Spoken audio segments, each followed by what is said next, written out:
नमस्कार दोस्तों।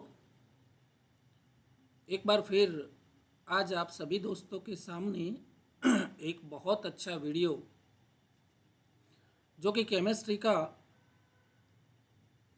सभी स्टूडेंट्स जो है सारे स्टूडेंट्स जो है उन सब के लिए बहुत बहुत यूज़फुल हो सकता है।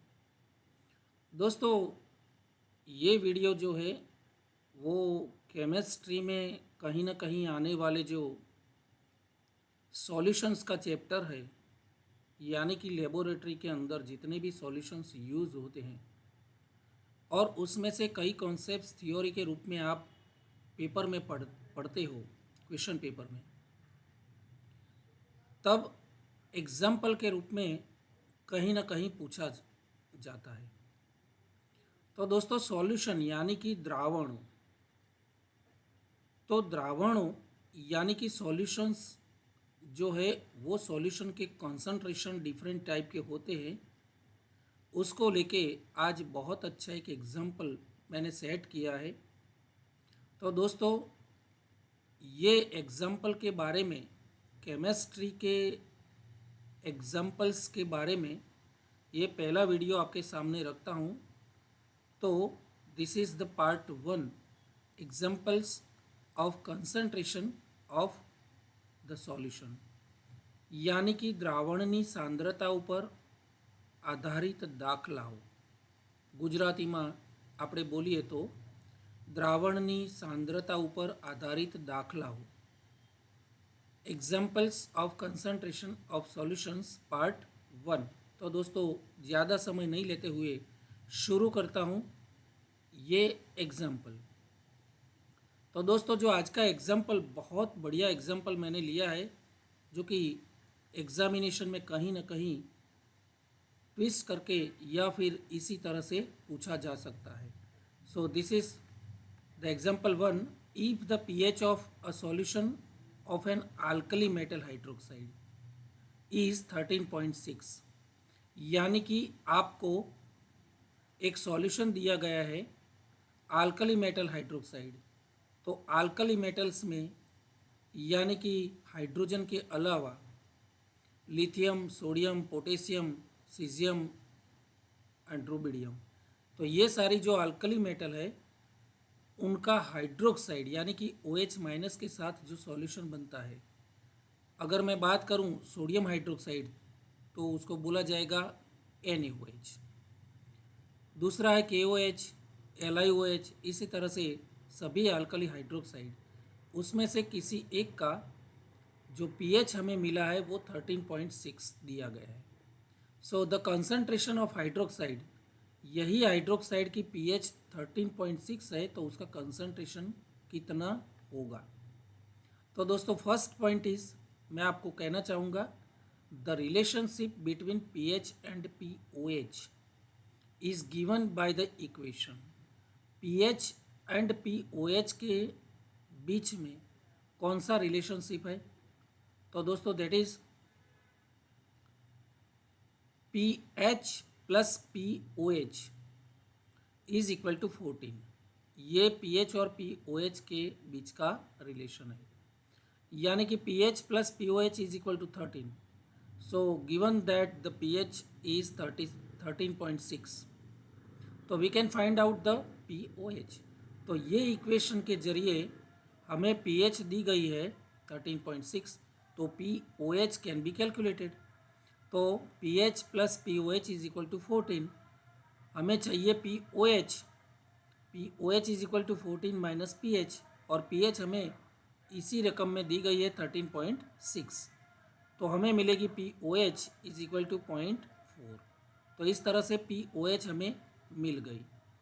POH हमें मिल गई, तो फिर दूसरा point, the concentration of hydroxide ion can be calculated using the formula, यानी कि POH इज इक्वल टू, जैसे pH है ना, आप सबको पता होगा pH is equal to minus log H3O plus ion, यानी कि H3O प्लस आयन का कंसंट्रेशन जो है उसका माइनस लॉगरिदम जो है उसको हम pH बोलते हैं। तो ठीक उसी तरह से POH is equal to OH minus ion का minus logarithm, that is POH। तो P O H is equal to minus log O H minus. ठीक है, अब रीअरेंजिंग दिस, इसको अगर हम रीअरेंज करते हैं तो हम ओ एच आयन का कंसंट्रेशन हमें चाहिए, तो उसके लिए ओ एच माइनस का concentration is equal to 10 minus log P H. ठीक है, 10 माइनस लॉग पी एच। तो तुरंत substituting the value of P O H, तो यहाँ पर पी ओ एच की वैल्यू अगर हम सब्सटीट्यूट करेंगे तो O H minus concentration is equal to 10 minus 0.4। अगले प्रीवियस स्लाइड के अंदर जो हमने पी ओ एच की गिनती की, कैलकुलेशन किया, उसमें 0.4 उसकी वैल्यू मिली। तो ओ एच माइनस आयन का कंसनट्रेशन दैट इज 10 माइनस 0.4 यानी कि 0.6। ठीक है, यूजिंग द कैलकुलेटर और लॉगरिदम टेबल, यानी कि लॉग टेबल जो होता है या फिर कैलकुलेटर के जरिए भी हम ये गिनती कर सकते हैं 10 माइनस 0.4 इज इक्विवेलेंट टू 0.3981। ठीक है, 0.3981, या फिर इस तरह से भी किया जाता है 10 माइनस 0.4 इज इक्वल टू 0.6 और उसका जो लॉगरिदम है वो हमें मिलेगा 0.3981। ठीक है, ये जो है 10 माइनस 0.4, तो 10 माइनस 0.4 यानी कि लगभग इक्विवेलेंट होगा 3981। Thus the concentration of hydroxide ion is approximately, OH minus concentration is approximately 0.398 molar. ठीक है, तो एग्जैक्टली हमें फाइनल आंसर मिलेगा the concentration of hydroxide ion OH minus in the solution is approximately 0.398 molar. तो इस तरह से दोस्तों बहुत अच्छा ये जो एग्जाम्पल है, आपको आने वाली जो एग्जामिनेशन है उसमें इसी तरह के एग्जाम्पल्स पूछे जा सकते हैं। तो दोस्तों आशा करता हूँ कि ये वीडियो में जो मैंने एग्जाम्पल आपको बहुत अच्छी भाषा में और बहुत सिंपल लैंग्वेज में समझाने का प्रयास किया है, ये आपको परीक्षा में एग्जामिनेशन में बहुत बहुत यूज़फुल हो सकता है। इसी टाइप के कोई भी एग्जाम्पल पूछा जाए तो भी आप इसके ज़रिए कैलकुलेट कर सकते हैं, सही आंसर ढूंढ सकते हैं।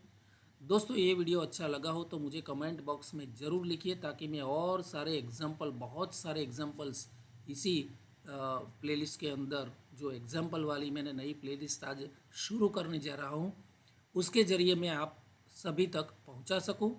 अगर ये वीडियो और ये एग्जाम्पल अच्छा लगा हो तो उसको बहुत बहुत लाइक कीजिए, शेयर कीजिए, और अभी तक दोस्तों आपने मेरी चैनल को सब्सक्राइब नहीं किया है तो बहुत जल्द सब्सक्राइब कर लीजिए, ताकि बहुत सारे एग्जाम्पल्स या फिर बहुत अच्छी अच्छी थ्योरीज वीडियो के माध्यम से आप सभी दोस्तों तक मैं पहुंचा सकूं। तब तक के लिए धन्यवाद, नमस्कार।